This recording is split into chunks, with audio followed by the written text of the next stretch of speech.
need Mariam. What, really? Yeah. There she is. Cool. Hey, Mariam. Hello. Let me get all this stuff started. Hi. Oh, Whoa. nice Bonsoir. background. And it's great to see you again. Likewise. And now I'm going to get really distracted by your background. Well, it'll go away in a little bit, I promise.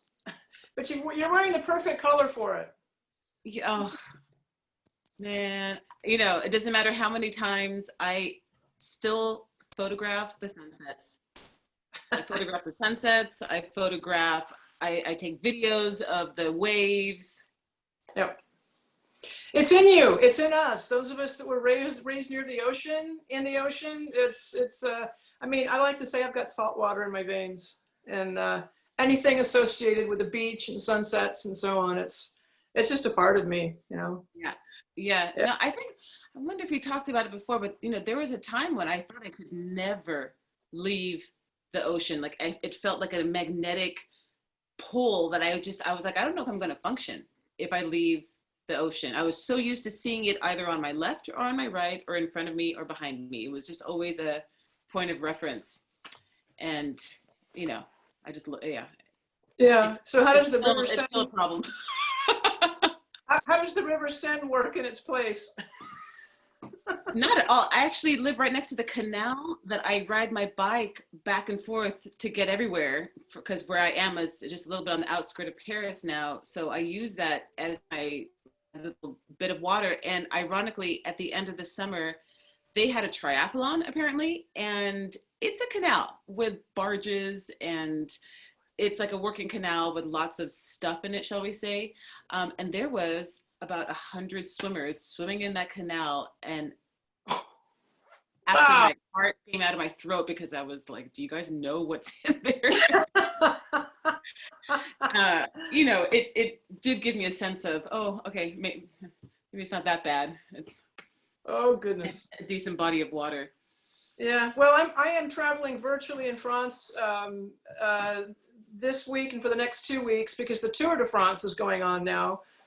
You know, it's a month late. It's usually in July.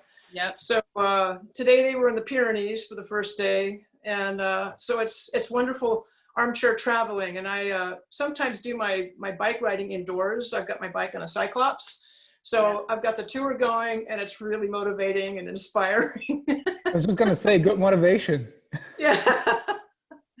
Yeah, I was in the center of France, which is the Auvergne region, which is like a volcano, and there's lots of mountains up there. And there were so many cyclists, and you know, you get to about 4,000 feet. It's around 4,000, 4,500. And they are all just hoofing it up there. But it's so funny. They go straight to the restaurants. Cool. You know, and they'll just be eating and, you know, to the ice cream place afterwards, and then just keep going, burn it all off. And, you know, and a lot of them are solitary riders of all ages. It's really incredible. France really is, I think it's a welcoming place for that. Tour de France, for sure. Great. Well, that's lovely. Tales from France. We'll save that for another masterclass. How's that? Yeah. Okay. So Kelly, do we have Stevie, Marina, and Giada?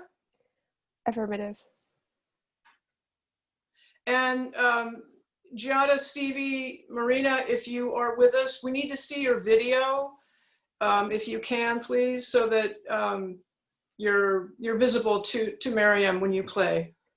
Yeah, I have the video on now. So. Okay, great. I'm going to go ahead and just make a brief introduction then, because you're here for Masterclass on clarinet. But just a couple things about Mariam. First of all, we're incredibly proud to have Mariam Adam. She's a YMM alum. She's a native of Monterey, and just so pleased to have her do our very first masterclass on our Fresh Perspective series. So Mariam lives in the US and Paris. She's in Paris right now.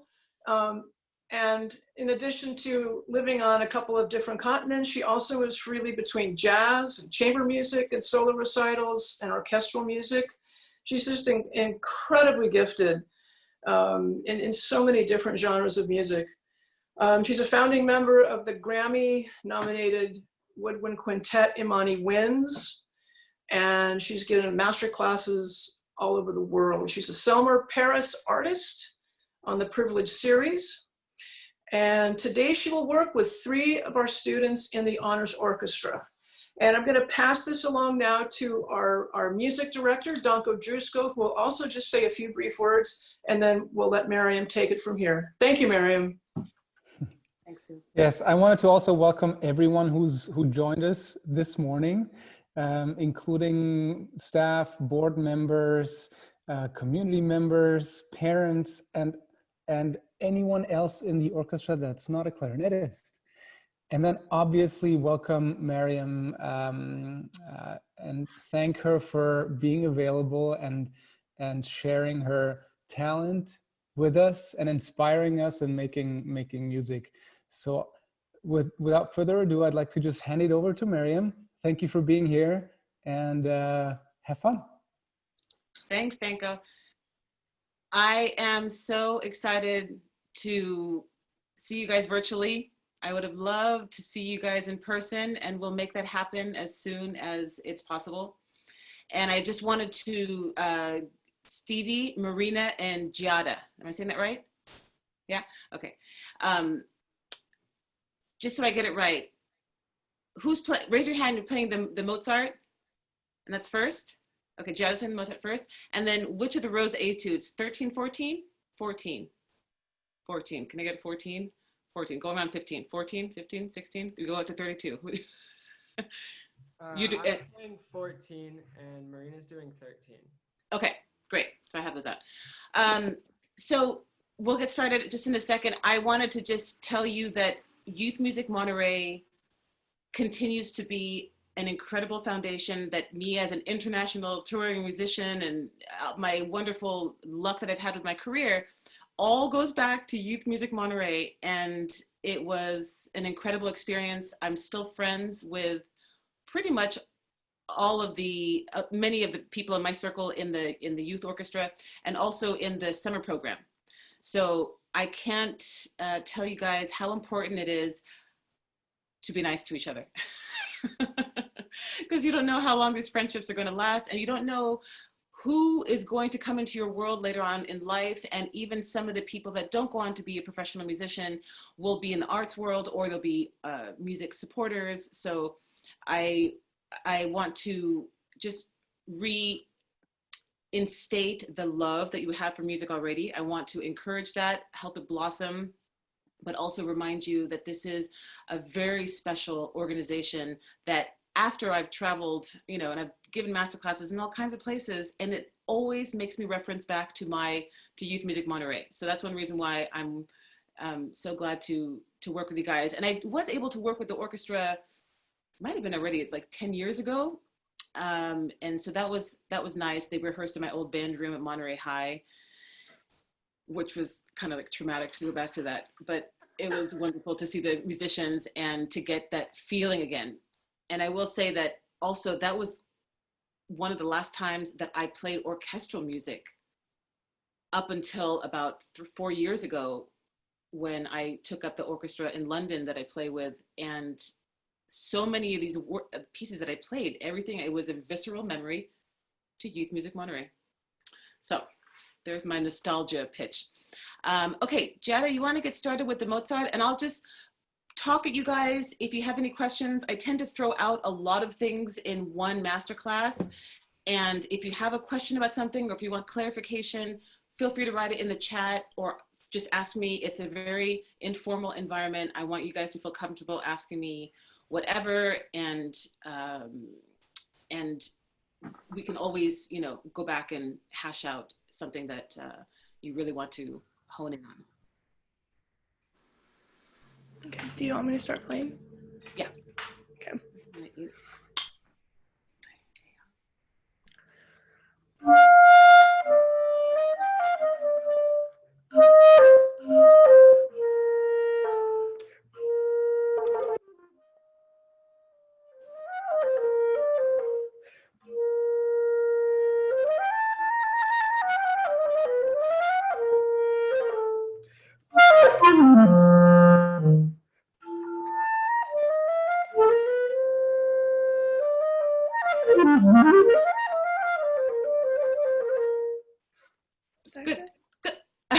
good. Let's just start right there.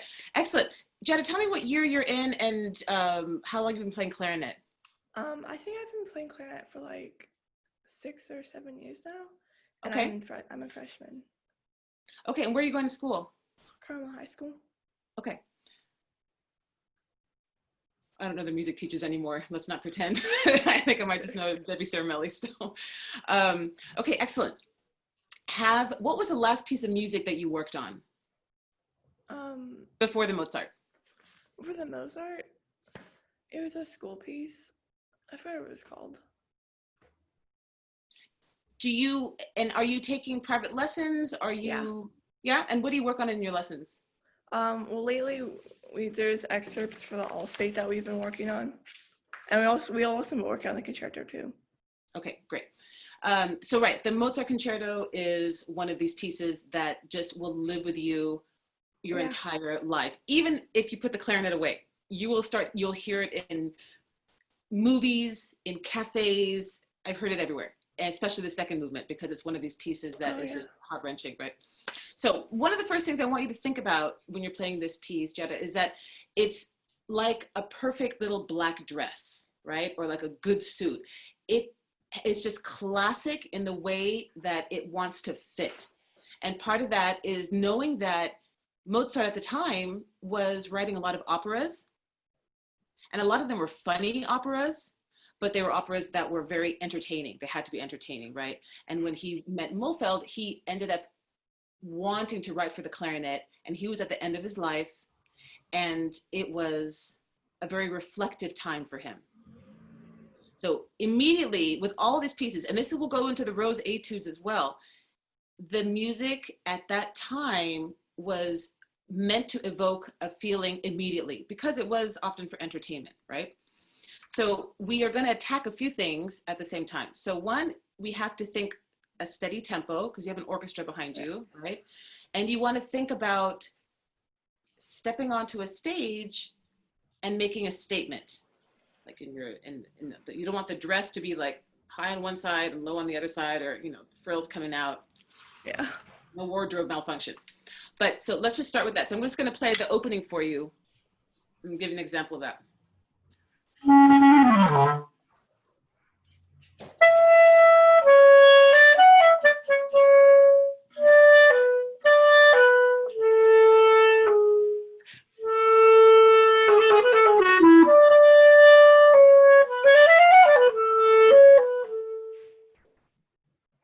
So very simple.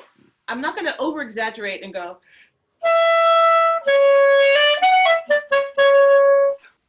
You could, but I'd need a lot of convincing.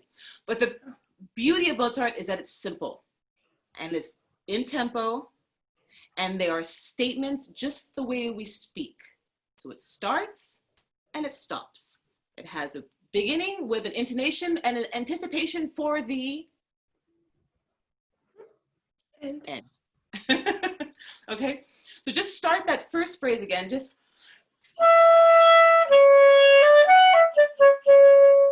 okay, and think charm. Just think rosy cheeks, charm, and a white powdered wig.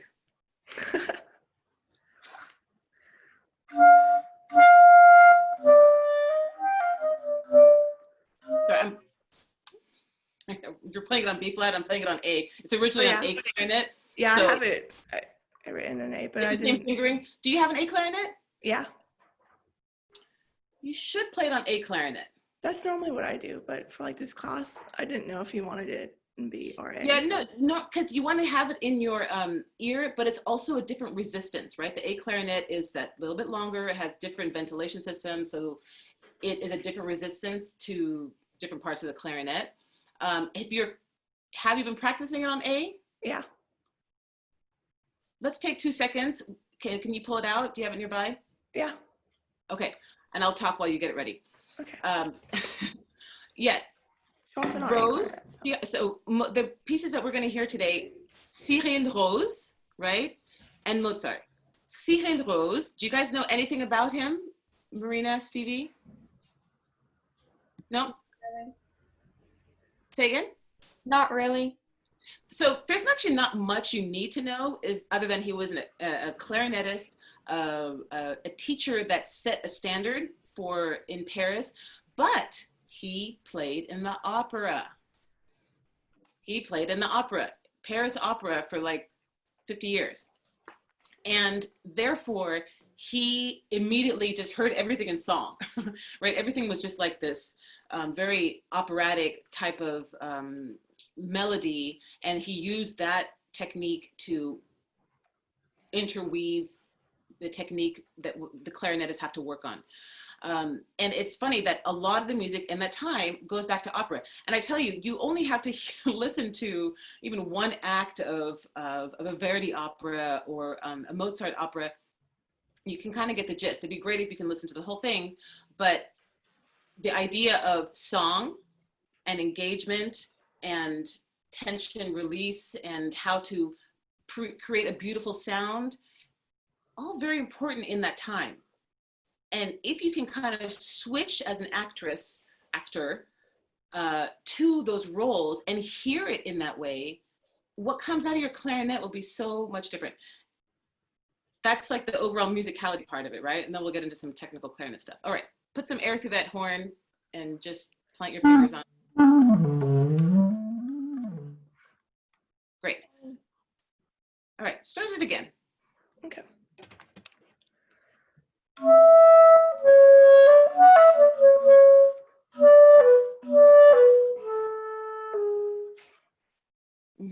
Good. One more time, and I want you to feel a little bit more less pressed to get it over with.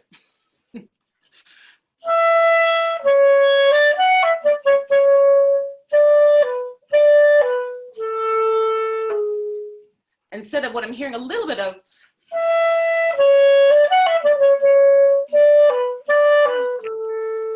Really, I mean, we could ask to put the metronome on, but I bet you have it here, right? So set it, 116, 112, to kind of keep it on the back side of things. Okay. One more time.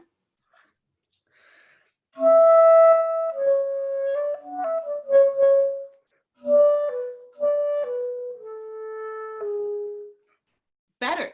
That was better. That's better. And I would challenge you, if you could, do you think you have those first few measures memorized? Probably. Yeah? Can you look into the camera, or not even look into that, but think of the camera as like the place that your air is going. And you want to focus your air right into the camera, right into just basically a little, pinhole the size of a lentil. Okay. And then take a good breath. Breathing from low, right? Breathing from low, shoulders don't go up. Breathing from low.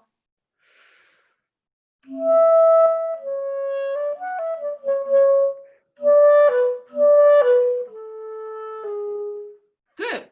It's already getting a little bit more relaxed and a little bit more conversational, right? That you're engaging it and that we want to listen to you. We're not worried that you just want to get through it, right? Yeah. Every opportunity you have to enjoy a piece of music, enjoy when you have that solo in the orchestra. I used to think of the spotlight just coming on me. It's like, it's my moment. Can I stand up? But I just, because in orchestral music too, you're not always having a solo. So when you do have it, you want to enjoy it. And here's a concerto, you get to enjoy all of it. So try again. Sometimes if you can, think about just getting those cheekbones a little bit more engaged. It pulls the chin down, right? And it gets you to kind of get your tongue position a little bit more in the piked position so that your tongue is a little bit closer to the reed that way, tip of the reed, and you can get a little bit more articulation in the sound. So you start the sound with the tongue on the reed and see when the air pressure behind it.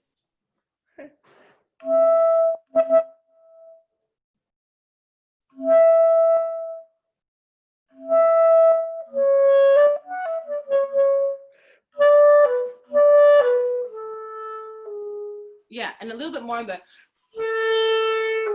right? That's the appoggiatura. It's like the curtsy, right? Hear that, feel that, and it's really with your air, right? So you have to go, a little bit of that. Everything is about the air. I'm just going to write that down because half of your issues of intonation, articulation, motion of sound, it's all about your air, which comes from your diaphragm, which comes from your belly, which comes from the muscles pushing your back muscles and your belly together. Okay? Okay.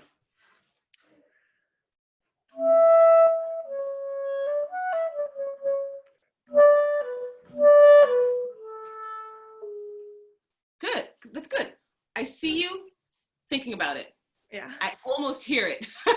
It's a lot to think about at once. So just play the whole phrase. I want you to just, as you're doing it, I want to play the whole first opening phrase that you did right now and try to get a sense of your air and your tempo being one. So deep bow.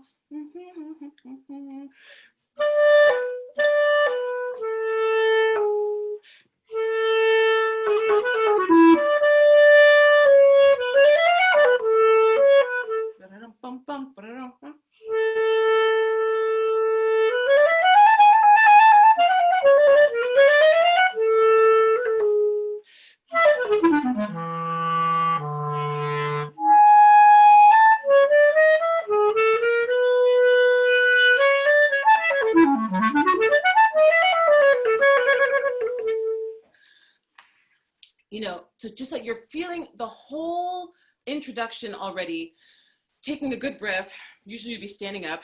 It's less conflicting, you know, but thinking of your air, always setting up with a good amount of air, thinking of your tongue on the reed first, and do that before you even play a note, right? I always think of breathe, set your embouchure, and then play, right? Okay. Breathe, set, play. Then you don't leave anything else, anything up to chance, okay? Try it one last time, then we probably have to move on. The whole thing? Try just the first two phrases. Okay.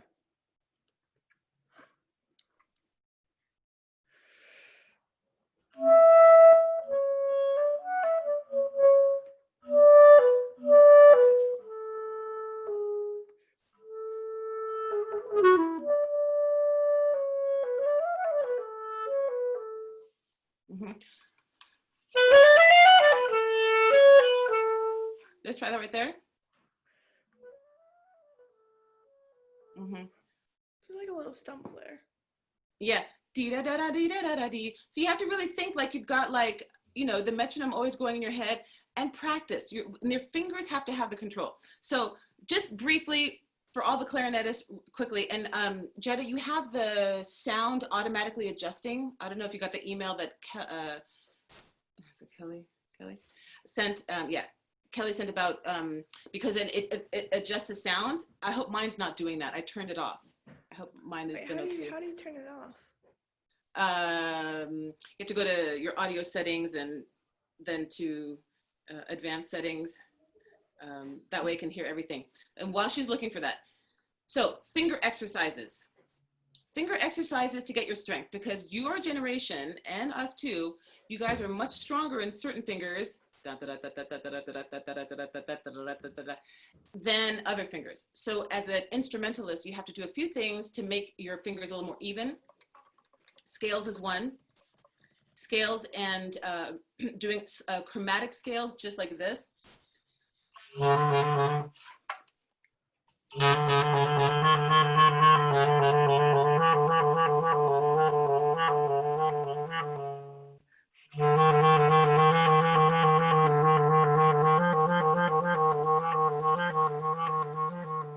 Things like that just get you to work half a step at a time, going in by half steps, but you go all the way up chromatically as much as you can.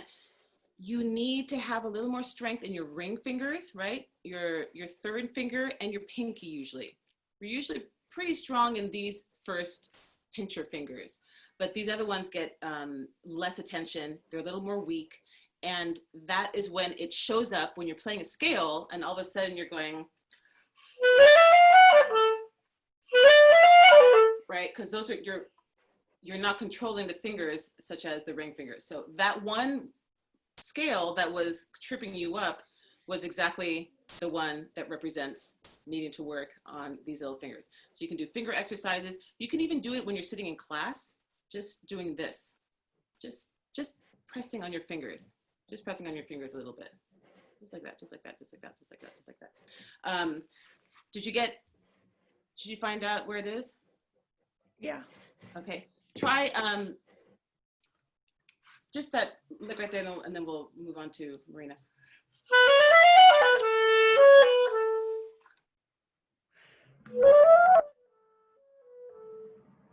One more time. Put it right in the tempo. Dee da dee da dee da dee da dee dee da dee.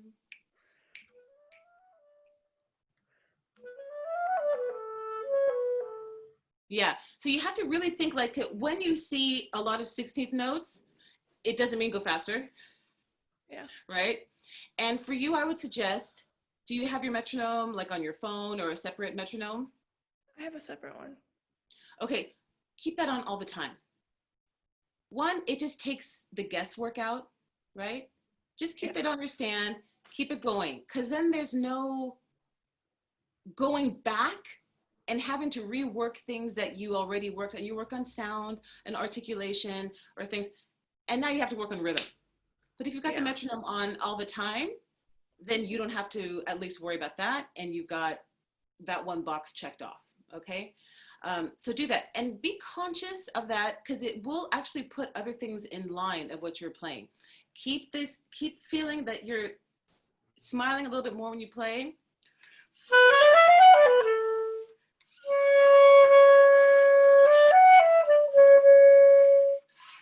Just that feeling of like lifting up a little bit so that the chin can pull down, chin position up. That's going to really help you. We have to move on to Marina, but thank you. Thank you. All right, let me get my other clarinet here. And Marina, tell me where you are in school and how long you've been playing, studying, etc.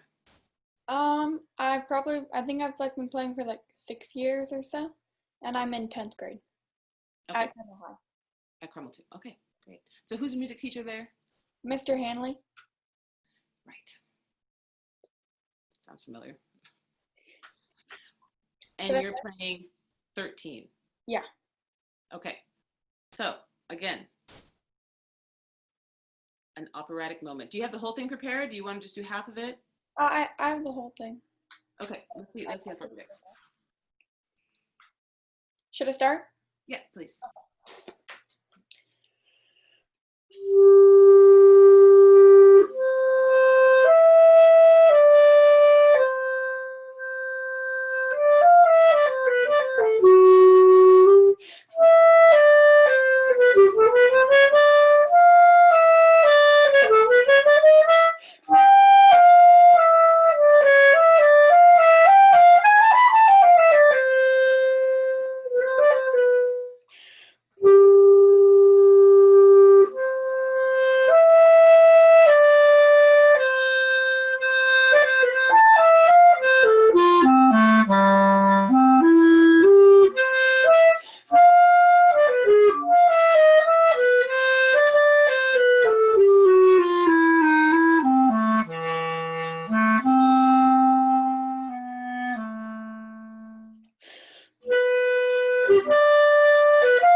nice, very nice, good. So, and thank you for getting the sound adjustment. Really good. Marina, do you do any sports? Yeah. What do you do? Mostly running. Good. You've been doing it for a while? Yeah. Good. Can always tell if there is a little bit of sports background, and I think California is always good for that. You'd be surprised how it's not part of the curriculum in many parts of the world. Sports doesn't come that easily. So that's really, really good. I can tell it because you have a good breath control, and you were playing very evenly. Really a lot of great things I was hearing. So I want to work a little bit on getting you to use your air, since you are feeling strong with your air. First of all, I would almost recommend a little bit of a more resistant reed for you to work that. What number are you playing on now? 3. Right. So 3.5. You could mosey over to 3.5 and sandpaper it down if you needed to, right? A little bit on the start at the upper left corner, if anything, but use the 3.5 whenever you get a chance to kind of get a little more resistance to the sound, so you can feel what it feels like to move the sound through the clarinet a little bit more nuancy. So I actually want to start at the top of the etude and also at the very end, because that's where the burn is, right? Do you do long distance or like 100 sprint, 300? Long distance. Long distance. Good for you. Jeez Louise.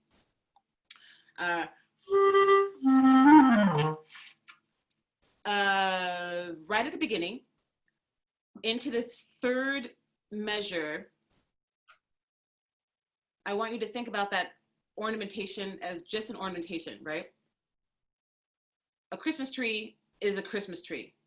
The ornaments are kind of nothing by themselves, right? If they were just ornaments like they are in the box over at CVS, it's what you put them on the tree, right? And so the tree for us is the direction of the air and where you're going to go resolve. So if in other words, you can't make it too important. So this is a bar 3.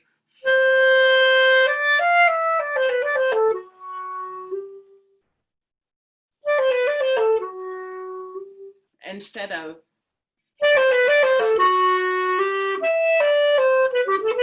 right. So you were playing it very strong and evenly, which is a great place to start from. Now you can try shaping it a little bit, and that's just like a little bit of like pushing and giving and taking back with your air. Okay. Okay. Try it from the beginning again, just to get that sense of the opening phrase, and lean a little bit into that second bar, right into that F sharp.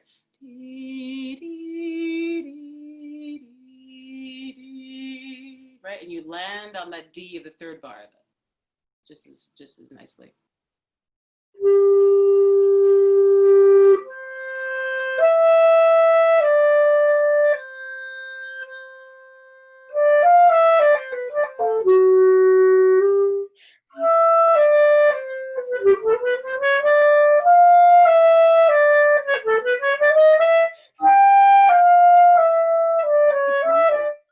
Yeah, sorry. Can you hear me if I talk over you? Sometimes it works, sometimes it doesn't. Yeah, that was good. And I want you were building up the tension, building up the dynamic, and keep that going. It really doesn't end until the last D of the, right?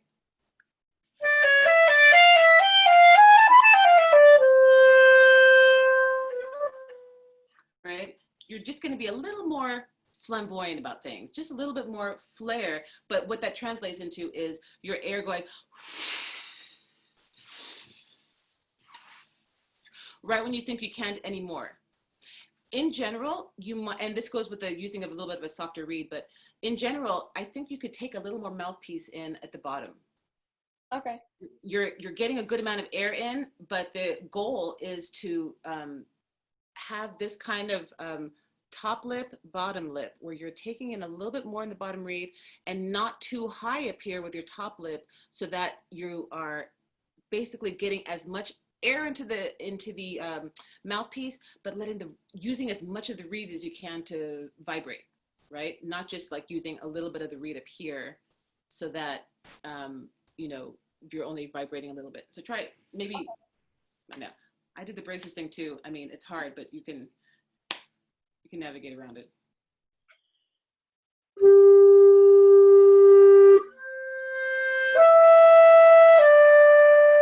Sorry, start one more time, Marina. Get that connection with to the D.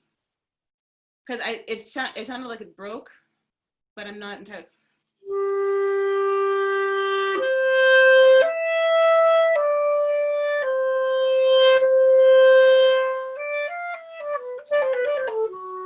Sorry, I don't have my little size 6 font in front of me.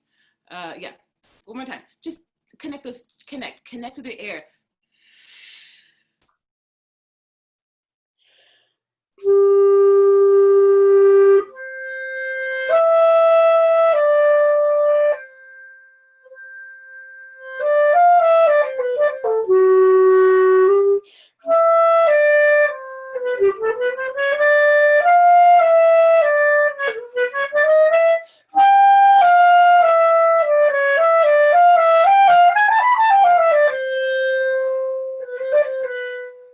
Right, good.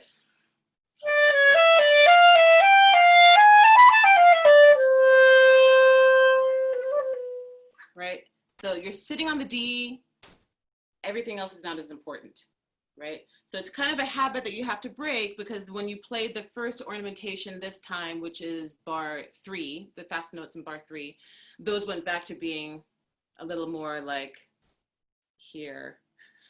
And I want them to be a little more back here, right? I want to see red, and I don't want to see the other notes as much. So that's a little bit more controlling your air, right? And that when you see fast notes, you're not, all of a sudden, you're finally going to give the air support you need. That's something that, if I could say I see, and I remember, but I see it consistently in young players, is that your eyes translate a lot of what your air should not be doing. In other words, your air should be just one steady stream of strength. And when you see something like the notes on the page, it shouldn't change how you use your air. That's why I recommend doing as much as you can from memory, right? Because you just will use your ear more. And you will be able to focus on other things, and your eyes aren't doing all the work. So you can close your eyes, or just look away, but it'll help you hear more, because half the battle is just hearing what comes out of the clarinet and not worrying about all the technical things. But if you hear, a lot of things adjust. Your embouchure is in a good place, okay? Your fingers, I can't actually see what you're doing. I'd love for it to be able to see a little bit more. Can you stand, are you? Yeah, I could try standing. Yeah.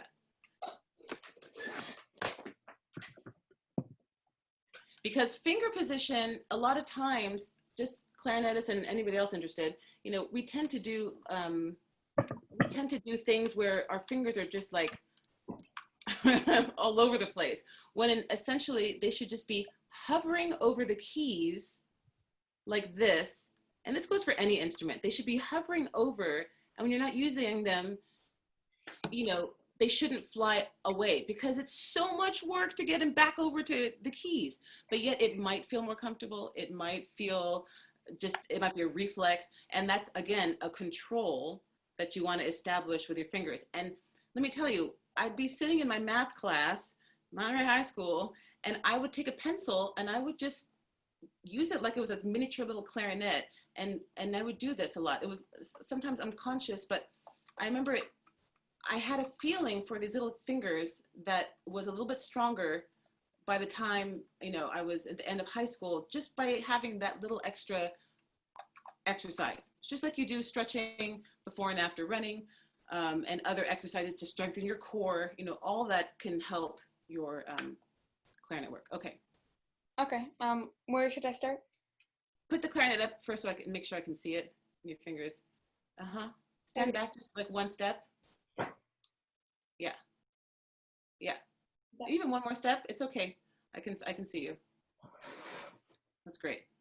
Okay. Do me a favor though. We're just gonna skip to the part I wanted to, at the last 2 lines.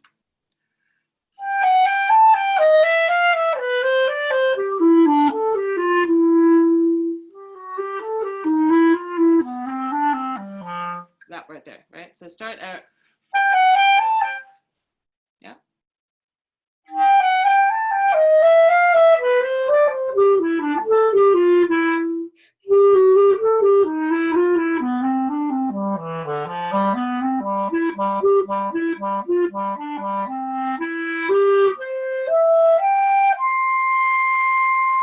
Good, good, good. And at the last two bars, can I get you to really try to, you're supposed to be at a pianissimo diminuendo into nothing, right?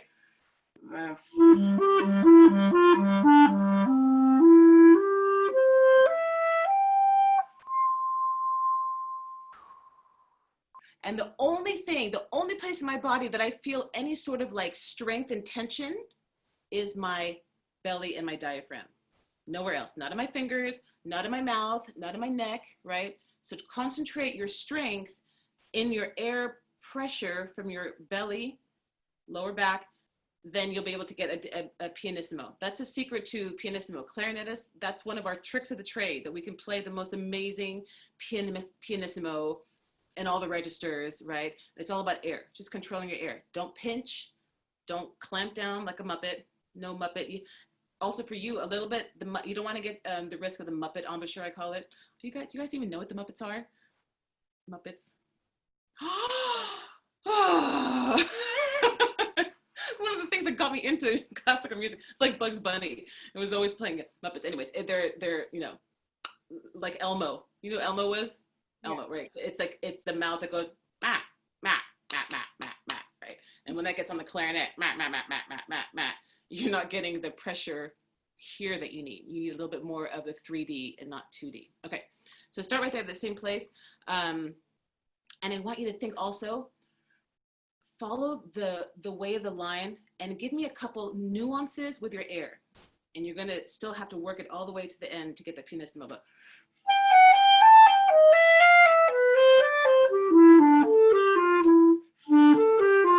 that needs air too to get over the break. Consistently, you're having a little bit less connection over the break. And that's just keeping your tongue position up, like pushing air out of your nose. When you get to that part, think of like the air just going through your nose. And that'll push everything forward. It'll make the air go over the break, and it'll become smoother. And then,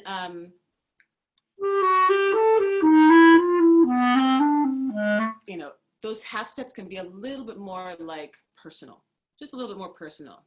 You just feel like you're pretty dressed, a little bit more of an actress in this last place of tenderness in this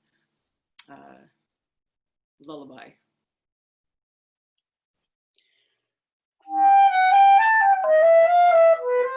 All right, start one more time. We'll start one more time, and shoulders down when you take a breath.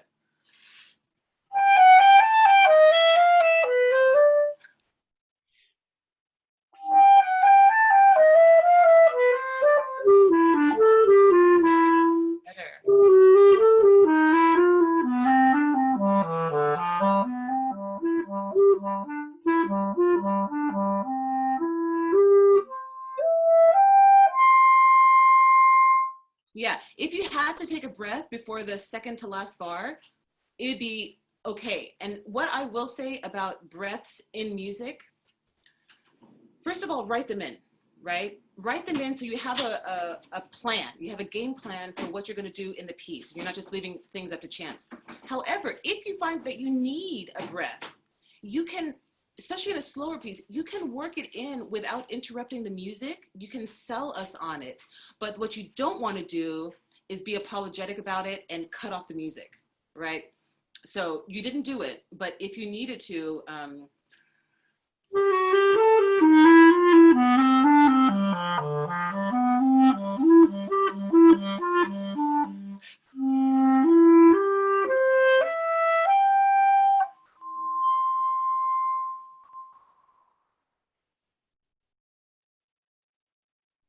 keep them guessing.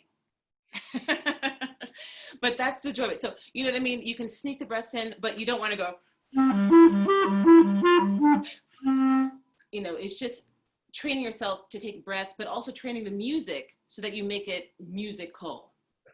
But already, if you can use the strength of your breath and you're just that little bit common of getting you to push the air over the break, already solved that one little phrase. Now, when you go back and play this next time, think of that you're playing it for the background of like a beautiful old, theater with all that ornate gold filigree, red velvet curtains, and you're just alone on stage and you've got a room full of sleepy 5-year-olds. You don't want to wake them up. You want to keep them engaged, but you also want to keep them as if you're telling a story. These pieces are like telling a story. So I really liked what you did, in the consistency of your air and just keeping everything steady and like a very like good core to your sound. You can deepen that sound structure even more with that little bit of a heavier reed, so that you have something to push up against even more. That'll give you a wider dynamic range, right? And you can play with, because what makes music interesting are the extremes, right? It's contrast. So forte and piano. Something in the middle is okay too, but if everything's in the middle all the time, it also kind of just sounds the same all the time, and then you don't get much variation, and it's just like that.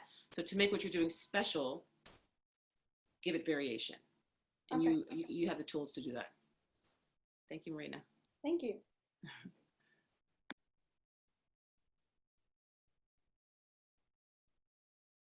Stevie. All right, jump right in and tell me what you're doing, who you are, where do you go? I'm Stevie. I'm a junior at Carmel High, and I've been playing clarinet for around 7 years, I think. Yeah, that's about it. Okay. Okay, should I play? Yes, Okay. number 14, right? Yeah. Is it okay if I Tempo. Yeah, Okay, yeah. I've been practicing standing up. Can you see me? great. Okay? Thank you. Can you see me okay from there? Yes, I can. Okay.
Great, thank you.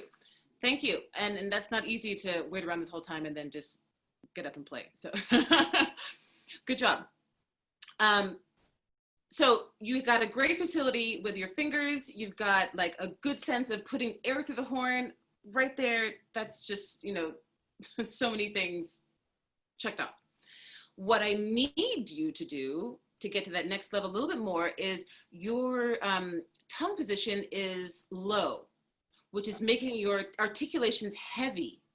And you're getting around quite agilely for what you are attacking the clarinet with. But that's, so what that translates into is, make sure I can see what I can. See these muscles that I've developed all over the years?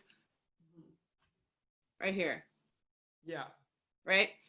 That's from like pulling down and up here. And like what I was saying to Giada is that it really is important to get that concept of tip of the tongue to the tip of the reed, Yeah. but almost like you're, you know, behind your teeth, and then let your air do the work. Mm-hmm. Because articulation really is 2%. Air is 98%. And in this piece, you have a lot of articulation, so you don't want it to get to kind of override everything. So really, if you can just articulate a little bit softer, Yeah. it means being more strong with your air and a little bit lighter on the reed, right? Mm-hmm. And instead of, right? So it's just a little bit too much up and down pressure, and that takes away from the air getting through the horn, Mm-hmm. right? Because all this air is coming through your diaphragm, up through your throat, out of your mouth, and then into this like flat surface, right? So how do we guide it properly? And it's all about what's happening inside your mouth and guiding it, but not, you know, and then letting the mouthpiece and the reed vibrate without too much pressure. So basically, don't bite down. Yeah. Use a little bit more pressure on the sides. Keep your tongue position up, and again, and engage these muscles. Mm-hmm. So try that right now. Just think of less articulation. Let's just try that basic concept of try articulating, but that you're just gonna do it kind of Monterey style, where you don't say Monterey, right? Mm-hmm. Monterey, no, you're gonna say Monterey. So it's a little bit less in your articulation. Yeah. Okay. And while you do that, stand up again. Yeah. In a perfect world, you would have a little more air under your armpits when you play, so that you're kind of close here right now, but bringing out the clarinet at about another 10 degrees will give you a little bit more of what I'm talking about, of you want to have the clarinet so here. And that allows you to actually vibrate more, take in more of the reed, and yeah, already that looks a little bit, don't make it uncomfortable that, you know, Yeah. but just air out the pits a little bit, I like to say. Okay, less articulation. Just try the opening like first 4 bars. Yeah.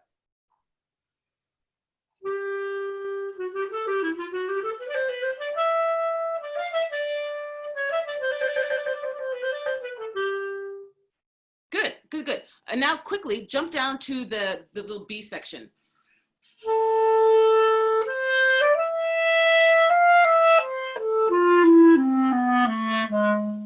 Right? And as you're following that line, show me where you're going with your air. Uh-huh.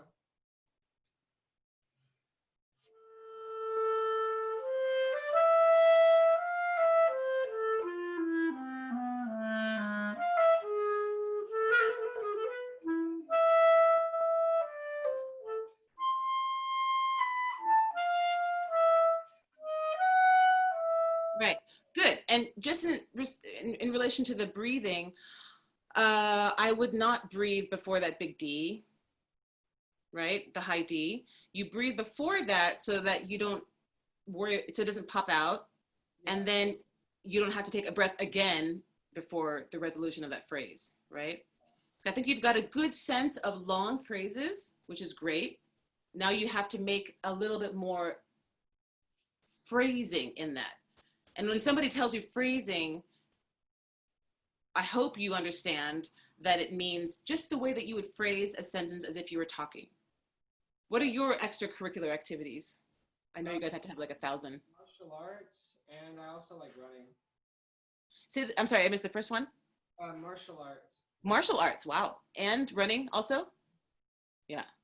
I was a big runner in Monterey too. I still am. Del Monte Beach, forever and ever. Carmel Beach, forever and ever. It's great.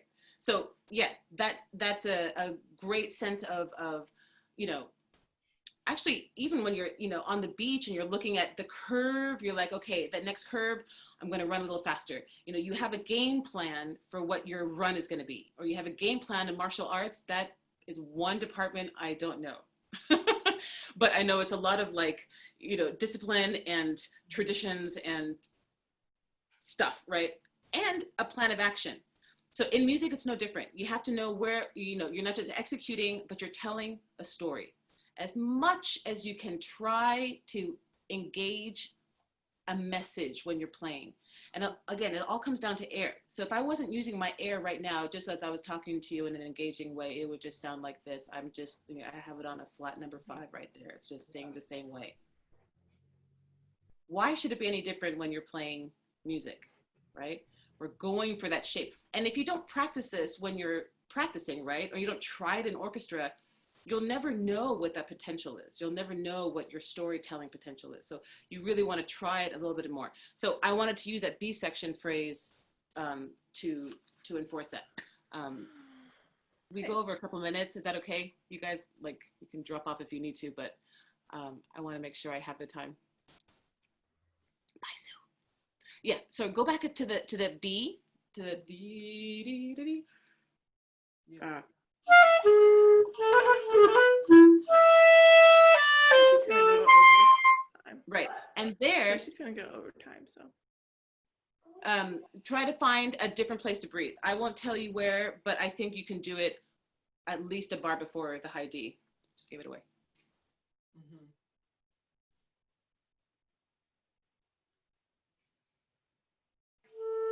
All right, again, all 3 of you guys, you're taking breaths and your shoulders are going up. So drop that habit now, literally drop it. So when you breathe, think of your belly. So I'll stand up so you can see it. When you're breathing, this is what you want to see. Do you see how my breath just went like this? Watch.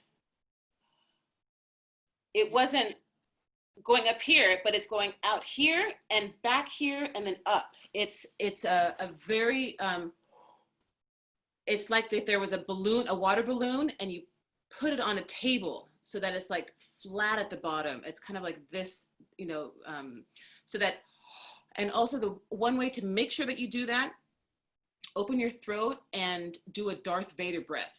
Do a, just try it, everybody right now. Just open your throat and go, and now breathe in like, never do that again. So our breath, and you can kind of like, there's one way that you can, I call it the wolf breath even. If you put your hand up like this, put it right to your forehead. No, I'm just kidding. Put it right here. No, put it right here. Just kind of like this part of your hand up against your mouth. Open your teeth and take a quick inhale.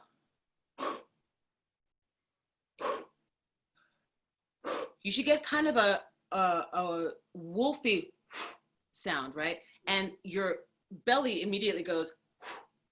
Yeah. But catch yourself when you're breathing that's where you're doing it. And if you can go back to that breathe, set, play, and you breathe.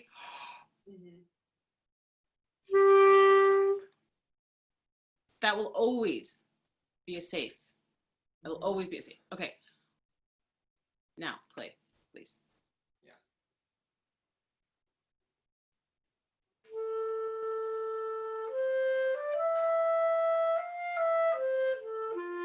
Go with the air. Oh, I usually talk over everyone when they're doing them in the masterclass. Sorry. Just if you can, just keep playing. I'll just shout over you. Okay. But I want to hear it. Just take off the piano and give me that crescendo down to the low A sharp, please. Yeah.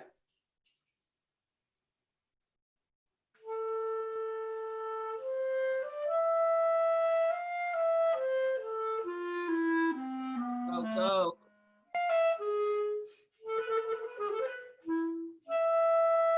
Keep going.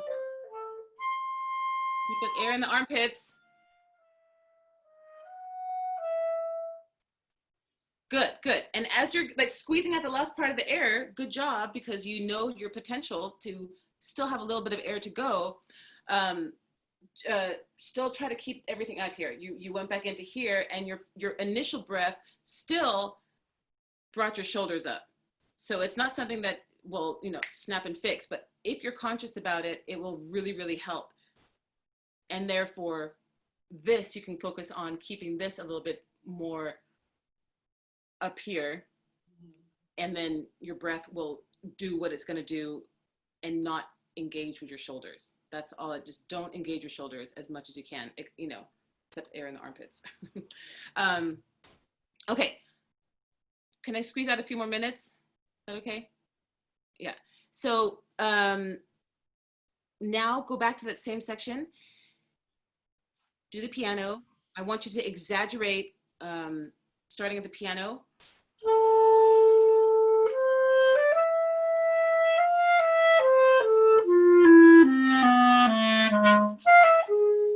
And it's almost like if we could go into this, in real depth, I would tell you.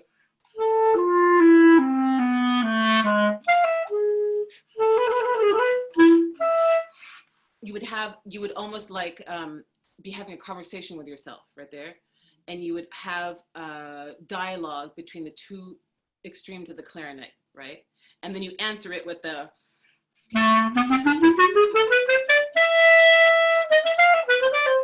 and then you can get mad at yourself, because this little piece here is a little bit of a dramatic dialogue, as these type of, it's almost like a wink at, it's a, let's go back to the opera. Keep the opera, the opera image. That's the easiest way to just hear the drama. It's just drama, really. Okay, so start at the B again, the same place, and make it one nice long big phrase, and then really come with a nice full forte. We'll just play it out to the end. Okay, yeah. And try, here's what I want you to do though. Try something new. Still keeping the articulation light. Okay. There's some water in my C key. Let me just blow it out. Okay, we should be good now. We'll pardon that. Yeah.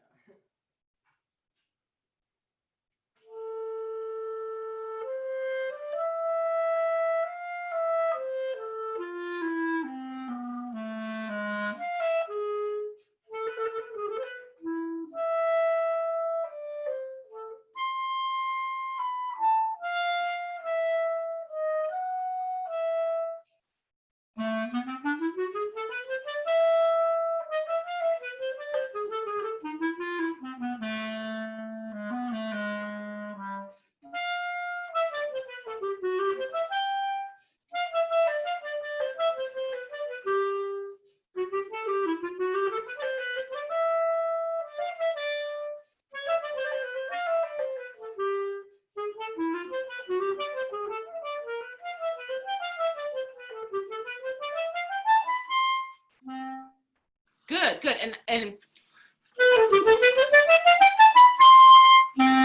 like a full D, right? Full D. Watch your fingers though, that you also, as you are maybe, nervous, excited, whatever, that you put the tension in your belly, not in your fingers. So as you feel excited, if you have, when as wind players, it's not the same as a string player if you get nerves, right? As wind players, it gets right here, right?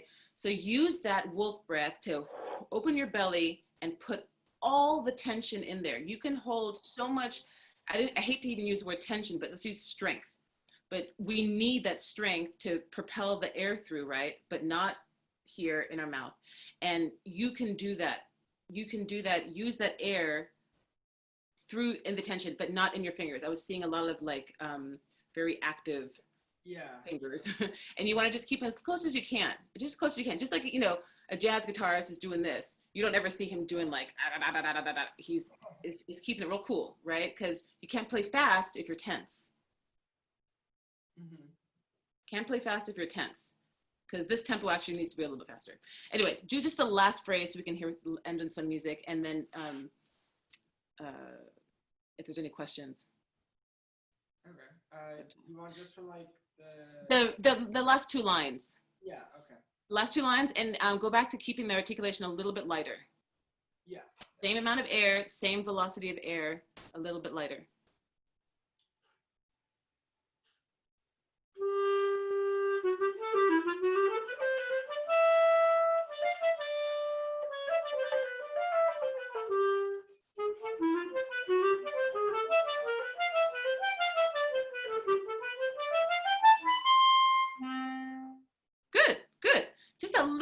difference will shape your sound so much more. Make sure you practice in front of a mirror. Yeah. Make sure you practice in front of a mirror. I can tell you practice with metronome. I can tell that you've got your tuner out more often than not. Right? Right? I'm throwing you a bone there. Okay, so mirror, because you'll curb a little bit of what's happening in the embouchure, and then it'll keep the shoulders down when you breathe, and you can kind of police yourself a little bit more. Okay. Do you guys have any questions before we have to go? Martial arts is about breath. See, Danko's on top of it. What else are you working on in your music? Me? Yeah. I'm working on a concerto. It's a Weber concerto. Mm-hmm. And then I just do rose etudes, like, periodically. You guys can jump on IMSLP, just type in clarinet and pull up some of that music. Mm-hmm. Just pull up some random stuff. You know, don't wait for your teachers to always kind of spoon feed you everything. I mean, although they will give you what you need to learn at this stage, but for your own discovery, there are some other etude books that are there that will keep you busy.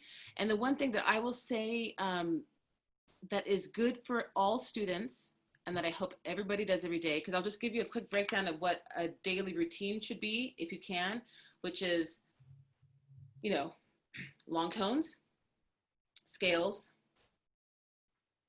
arpeggios in an etude book, if you can, that are just technical etudes, lyrical etudes, like the Rose etudes, right? And then you work on sight reading. Sight read every day. It's like broccoli for your brain. It's so good for you as a musician. It makes all the synapses work at once, and you'll just only get better at it. And let me guarantee you'll win at all state auditions.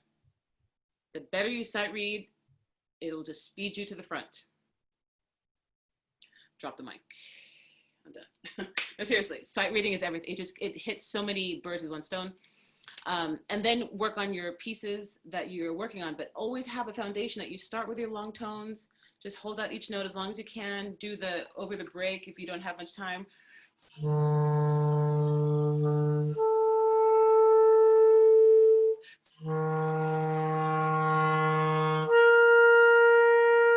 Right? Like hold all of those out as long as you can.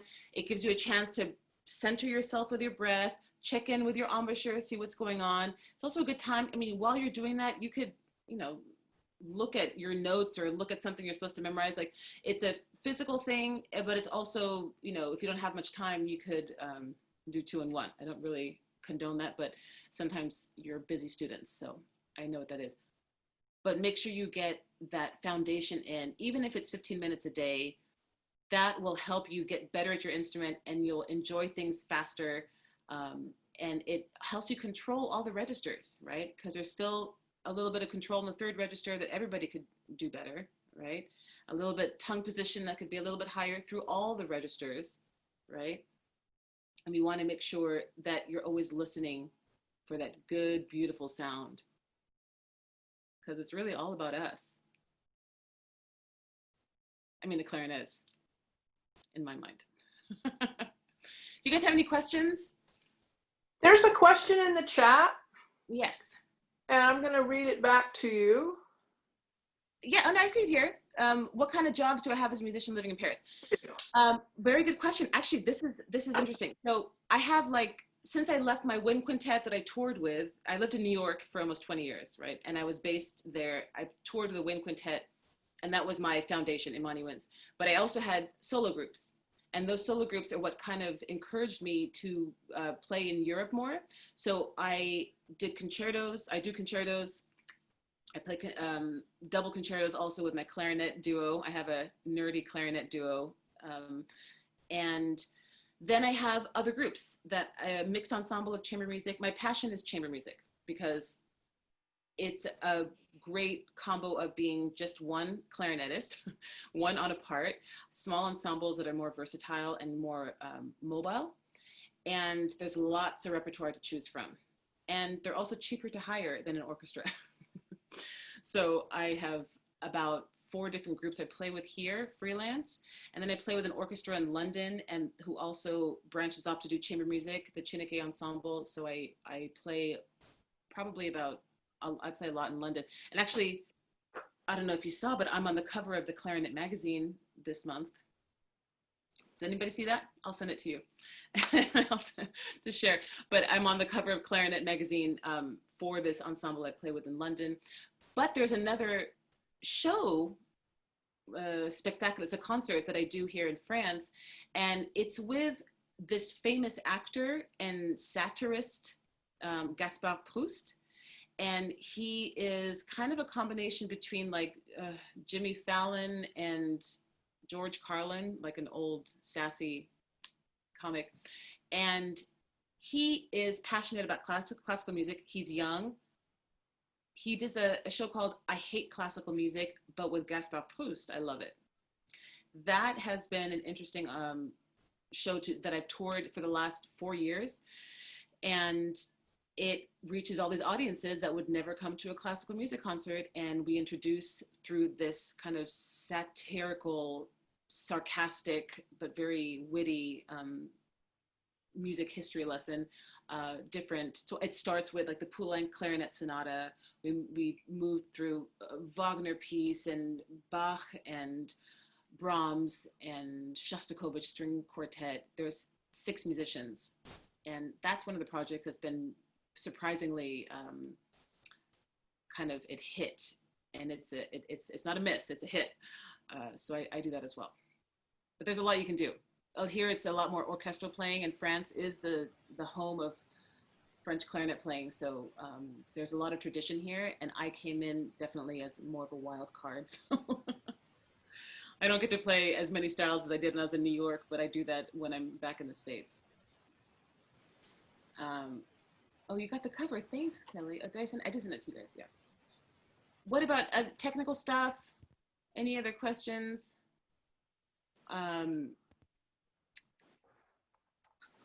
Make sure you eat your vegetables and stretch after you run. I mean, I don't know what else. I'm just so glad that you guys have a new director. You're able to rehearse through this crazy time. You know, don't despair. It's all going to be in the past very soon. This whole phase will be in the past sooner than you can think. We won't ever forget it, but everybody got through, you know, far longer pandemics and situations. It's there's time for everything. I also wanted to say something to Caden about probably living in Paris. It is a huge city, so gigging in Paris must be very good. If you're not playing in a constant ensemble, you're probably constantly still playing or able to play. And then also living in Europe, the advantages, I have several friends that now live in Paris, but they're commuting between, you know, Frankfurt and Paris, or between Brussels and Paris, between Zurich and Paris. So they're in different cities at the same time. Whenever there's a gig in another city, you can take the TGV, you can take the train, the speedy train, and you're there in 2 or 3 minutes. So you're left less off the grid than maybe if you lived somewhere in the Rocky Mountains or in Hawaii. So it's very easy to get around as a musician. Yeah, and in general in Europe, the train system, you know, California, somebody just do it already. Just make the train system. The traffic is getting so bad, but it does allow for kind of cross-pollinating of cultures, which also means schools of playing, you know, the French school and the German schools here. But in the United States, it does determine whether you are going to be living in a city if you want to be a freelance player, because otherwise you get an orchestral job, a teaching job, because some cities are not very friendly to freelancing just because there's not a lot. New York is obviously a great place to freelance, but I actually didn't freelance because I was never there. And we were on tour all the time. Yeah, 6 hours, you're still in California. That's right. Monterey is in the middle, it's right smack in the middle. I don't know about you guys, but this was so motivational. I just want to get back to taking lessons from somebody and improve my own technique and skills and work on phrasing and maybe even sign up for the Clarinet magazine. Nerd alert. It's a great resource. It's a wonderful resource. But good luck with this season. I'm so happy that you guys are, diving back in, and I would love to, I'm going to write my email here. It's really easy. To reach out to me if you have any questions. And I have a virtual clarinet day that I do with my clarinet duo. This is the Edsel. We have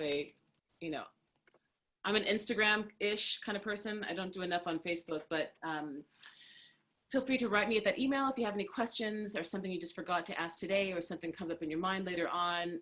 I'm more than happy to respond, and check out the Edsel duo. We'll do a virtual clarinet day, which is this times 6 hours of all different concentrations of career stuff that are really fun and really great for all the musicians. We kind of get everybody. Well, Mariam, I would like to echo what Danko said. You've been incredibly inspiring. I'm a trombone player, and I never get tired of hearing things like, use more air and breathing from the belly and shaping phrases and all this wonderful, wonderful advice. So I'm going to be more inspired when I practice later this afternoon, and I thank you for that, and hopefully it'll stick. So I guess if we don't have any more questions, we'll wrap this up, and we'll let Mariam get on to her, what is now probably a very late Saturday night in Paris. And we'll be having you back again. We talked about doing two master classes, so the second one might be of a different nature, but we'll have you back again in 2021, okay? Sounds great.